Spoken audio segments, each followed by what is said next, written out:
नमस्ते बच्चों।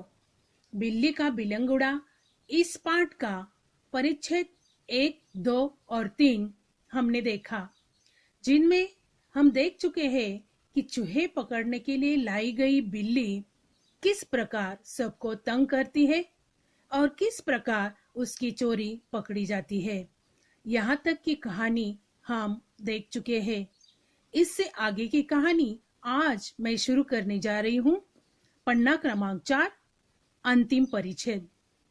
अब चिंता हुई कि बिल्ली से कैसे पीछा छुड़ाया जाए। मेरा नौकर बहुत होशियार है। रात को काम खत्म करके जाने से पहले उसने एक खाली बोरी के अंदर 2 रोटियां डाल दी और चुपके से एक तरफ खड़ा होकर बिल्ली का इंतजार करने लगा। तो इस प्रकार हम देख चुके हैं कि बिल्ली से छुटकारा पाने के लिए नौकर द्वारा लेखक ने कौन सा काम किया है। लेखक कहते हैं कि मेरा नौकर बड़ा होशियार है। वो क्या करता है देखो, रात को काम खत्म होने के बाद एक खाली बोरी का अर्थ है बच्चों थैला, उसके अंदर 2 रोटियां डाल देता है और चुपके से बिल्ली कब आएगी इसका वह इंतजार करता है। बिल्ली आई, वह एकदम रोटियों पर झपटना यानी टूट पड़ना। नौकर ने तुरंत बोरी का एक सिरा पकड़ कर उसे ऊपर से बंद कर दिया। पन्ना क्रमांक 5 पर हम देख रहे हैं।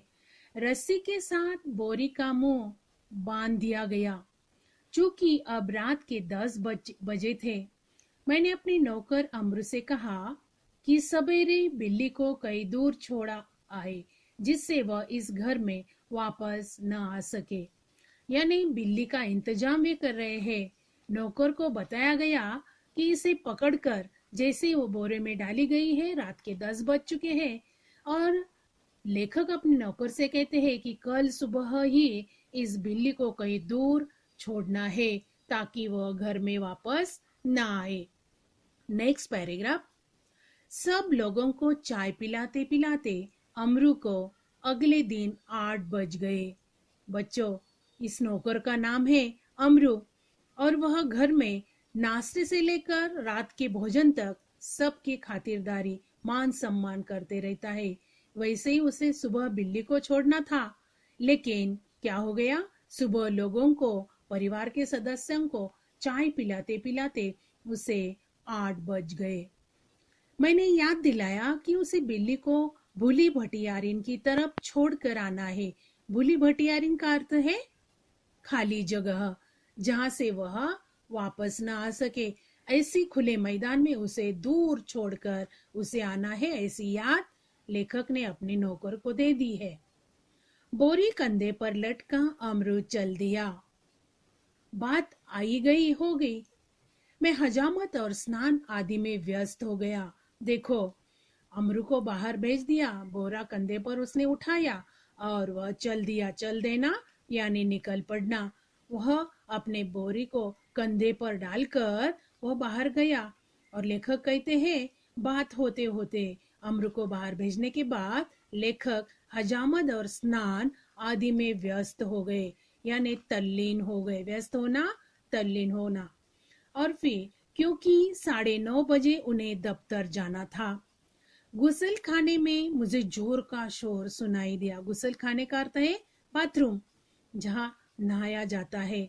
तो इस प्रकार वह स्नान करने के लिए जैसे वो नहाने की खोली में रूम में गए तो उन्हें जोर का शोर, जोर की आवाज सुनाई दी। लेखक कहते हैं मैं नहाने में व्यस्त था यानी तल्लीन था और कुछ गुनगुना रहा था। गुनगुनना यानी गाना, कहना, बोलना। तो इस प्रकार इसलिए मेरा ध्यान उधर नहीं गया, यानी जोर की आवाज बाहर से आ रही थी, वहां उनका ध्यान नहीं गया। 2 मिनट के बाद ही फिर शोर हुआ, यानी उन्होंने ध्यान नहीं दिया, लेकिन वही आवाज उन्हें फिर से सुनाई दी। इस बार मैंने सुना कि मेरे घर के सामने कोई आवाज लगा रहा है, यानी आवाज इतनी नजदीक आ चुकी थी कि उनके घर के सामने उन्हें कोई आवाज लगा रहा है, आवाज दे रहा है। और क्या कर रहा है देखो, आपका नौकर पकड़ लिया गया है। अगर आप उसे छुड़ाना चाहते हैं तो छप्पर वाले कुएं पर पहुंचिए। यानी लेखक गुसल खाने में है और बाहर से लोग उन्हें आवाज दे रहे हैं, उनके नौकर को पकड़ लिया गया है और उन्हें अगर छुड़ाना है तो उसे कहाँ आना है, छप्पर वाले कुएं पर पहुंचना है, ऐसा लेखक को निर्देश किया जाता है। आगे हम देखेंगे। मैं हैरान हुआ कि क्या बात है।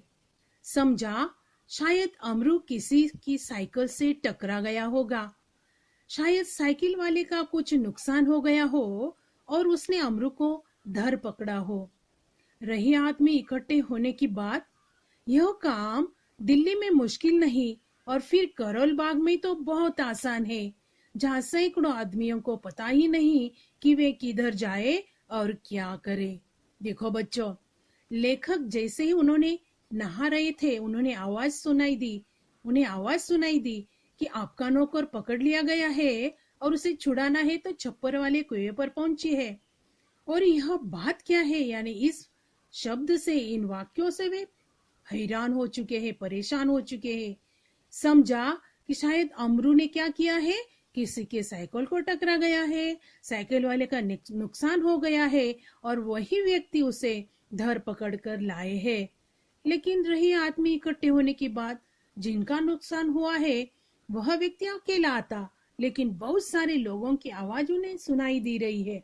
तो लेखक कहते हैं कि आदमी इकट्ठे होने की बात, जैसे उन्होंने उदाहरण दिया कि दिल्ली में मुश्किल नहीं, यानी दिल्ली में अगर ऐसी कुछ घटनाएं हुई तो उसका उदाहरण लेखक ने यहाँ दिया है कि कोई मुश्किल नहीं, कि करोल बाग का उन्होंने उदाहरण दिया है, जहाँ लोगों का बहुत आना जाना रहता है, यानी सैकड़ों लोग वहां से आते जाते रहते हैं और कुछ घटना हुई तो तुरंत व्यक्ति यानी लोग वहां भीड़ जमा हो जाती है। यानी वहां का उदाहरण उन्होंने दिया है कि आदमियों का पता ही नहीं कि वे किधर जाए और क्या करे। ऐसी भीड़ उनके मकान के सामने, घर के सामने जमा थी। और आगे देखेंगे। खैर, उधर जा ही रहा था कि रास्ते में खाली बोरी लटकाए अमरू आता हुआ दिखाई दिया। यह खूब खिलखिलाकर हंस रहा था। उसे डांटते हुए मैंने पूछा, अरे क्या बात हुई? तूने आज सुबह ही सुबह क्या गड़बड़ की जो इतना शोर मचा और मोहल्ले के लोग तुझे मारने को दौड़े? यानी लेखक ने जब यह आवाज सुनी और उन्होंने देखा कि उधर जाने के लिए वह निकला तो रास्ते में खाली बोरी लटकाए अमरू आता हो उन्हें दिखाई दिया। लोगों ने आवाज दी और लोग निकल कर चले गए और खाली बोरा लेकर अमरू घर की तरफ आ रहा है, ऐसा लेखक ने देखा। यानी क्या हो गया, इसकी जानकारी प्राप्त करने के लिए वे बाहर निकलने ही वाले थे तो रास्ते में उन्हें अमरू नजर आया। और वह कैसा नजर आया? वह खूब खिलखिलाकर हंस रहा था। यानी अपना काम मैंने पूरा कर दिया है, इस खुशी में वह खिलखिलाकर हंस रहा था, यानी बड़ी खुशी में नजर आ रहा था। और उससे लेखक ने देखा कि लोगों ने इसके बारे में मुझे बताया, लेकिन यह अभी हंस रहा है। फिर लेखक उसे डांटते हैं। उसे डांटते हुए मैंने पूछा, वे कहते हैं, अरे क्या बात हुई? लेखक उसे पूछते हैं अमरू को कि बात क्या है, तूने आज सुबह ही सुबह क्या गड़बड़ की जो इतना शोर मचा और मोहल्ले के लोग तुझे मारने को दौड़े? यानी लेखक उसे प्रश्न करते हैं कि लोगों की आवाज मैंने सुनी थी और तेरी कोई गलती हो चुकी है, इस प्रकार का आवाज मैंने सुना था। फिर लेखक उसे प्रश्न पूछते हैं कि गड़बड़ की आवाज जो थी तूने क्या किया, लोग तुझे क्यों मारने को दौड़े? तो बच्चों, यह कहानी हम यहाँ तक ला चुके हैं कि बिल्ली को वह छोड़कर वापस आता है, लेकिन जब वह बिल्ली को छेड़ने के लिए निकलता है, लोग उसे देखते हैं और कोई चुरा कर ले जा रहा है। इस प्रकार वे उसे पकड़कर उसे मारने को दौड़ते हैं और उसकी कंप्लेन करने के लिए वह लेखक के पास आते हैं और लेखक भी उसे प्रश्न करते हैं कि उसकी गलती क्या है। यहाँ तक का पाठ आज हमने देखा।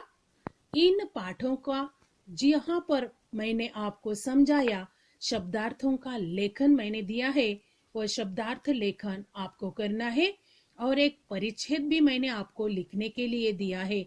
बच्चों, इन्हें पढ़कर अपने नोटबुक में लिखना है। धन्यवाद।